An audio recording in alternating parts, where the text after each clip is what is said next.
मेरी बेटी की हत्या हुई है। मेरी बेटी 11 साल से बाहर रहती, वो 11 साल से बाहर थी। मेरी बेटी को इंसाफ चाहिए।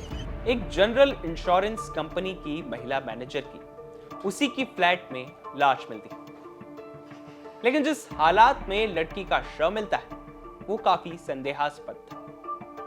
घटना के 4 से 5 दिन बीतने के बाद भी पुलिस अभी तक उसके मौत के कारणों का पता नहीं लगा पाई और अब उसके परिजन बेटी की हत्या होने की बात कर रहे हैं। दरअसल ये पूरा मामला 22 अक्टूबर का है, जब भोपाल के अवधपुरी इलाके में इंश्योरेंस कंपनी की महिला मैनेजर नेहा विजयवर्गीय की उसके ही कमरे में लाश मिलती है। वो करीब 7 महीने से इसी कमरे में रह रही थी। 22 अक्टूबर की रात उसे कमरे में जाते हुए आखिरी बार देखा गया था। नेहा की मां के मुताबिक उस रात को नेहा की मां उसे कॉल कर रही थी, लेकिन नेहा फोन नहीं उठा रही। नेहा की मां ने नीचे रहने वाले मकान मालिक को फोन लगाकर इसकी जानकारी दी। जब मकान मालिक नेहा के फ्लैट पर पहुंचे तो वो अंदर से बंद था।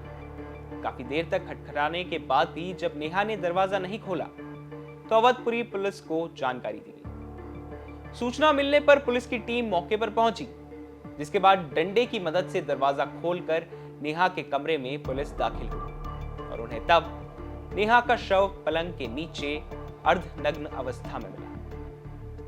मामले में पुलिस ने संदिग्ध परिस्थिति में मौत का मामला मानकर जांच शुरू कर दी। वहीं पुलिस ने पीएम करके शव राजगढ़ में रहने वाले उसके परिजनों को भी सौंप दिया। लेकिन अब इस मामले में नेहा की मां आरोप लगा रही हैं कि उनकी बेटी की हत्या हुई है और हत्या का आरोप वो सीधे सीधे नेहा के मकान मालिक पर लगा रही है। मेरी बेटी की हत्या हुई है। मेरी बेटी 11 साल से बाहर रहती, वो 11 साल से बाहर थी। मेरी बेटी को इंसाफ चाहिए। आपको किस पे शक है?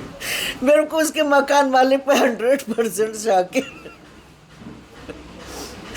जो लड़का, जो इंसान गलत हरकत करता है वो अलग ही दिख जाता है सर। मेरे को क्या हरकतें करी थी उन्होंने?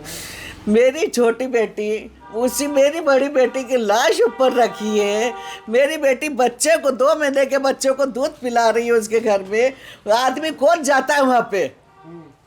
कौन जाता है? वो वहाँ पे जाके बैठ के उसकी, मेरी बेटी की कब्र में हाथ लगा रिया है कि तेरा पति तो बहुत सुंदर है यार, तेरा पति तो हीरो है यार। ये कौन आदमी बोल सकता है?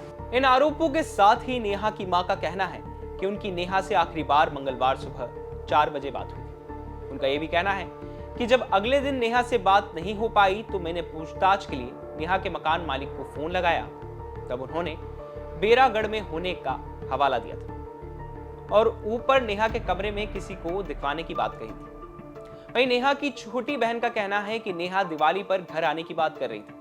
साथ ही उन्होंने भी अपनी बहन की हत्या करने का आरोप नेहा के मकान मालिक पर ही लगाया है। क्योंकि वो लड़की बहुत प्यारी थी।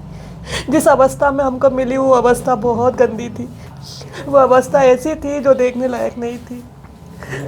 हमारी बहन से मेरी 18 तारीख को बात हुई। वो दिवाली पे आने की तैयारियां कर रही थी। उनका शव संदिग्ध अवस्था में मिला है? जी बिल्कुल ऐसे ही मिला था, पर हमारे जाने के पूरे तन पे नहीं थे? जी बिल्कुल नहीं थे, पर हमारे जाने के पहले उस कमरे को खोल लिया गया था, हमारे जाने के पहले ही।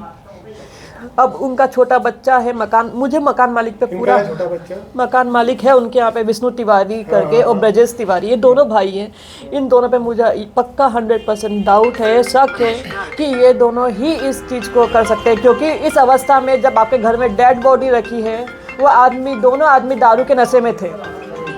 वो दोनों ने दारू पी रखी थी। तो उन आदमियों ने मेरे साथ भी अश्लीलता की। आपको बता दें कि नेहा विजयवर्गीय की शादी हो चुकी थी, लेकिन वो अपने पति से तलाक लेकर अलग रह रही थी। वो करीब 11 साल से घर से बाहर ही रह रही थी। आपको बता दें कि नेहा की चाची कांग्रेस नेता हैं, वहीं उसकी चाचा भी राजगढ़ से नगरपालिका के पूर्व अध्यक्ष रह चुके हैं। मामले में पुलिस को किसी भी तरह का नोट नेहा के कमरे से नहीं मिला है। पुलिस अभी भी मामले की जांच कर रही है, लेकिन नेहा के परिवार वाले नेहा के मकान मालिक पर उसकी हत्या का आरोप लगा रहे हैं और प्रशासन से न्याय की गुहार लगा रहे हैं। राजगढ़ से हम तक ये खबर पहुंचाई सहयोगी पंकज शर्मा ने। एमपी से जुड़ी बाकी तमाम खबरों के लिए आप देखते रहें एमपी तक।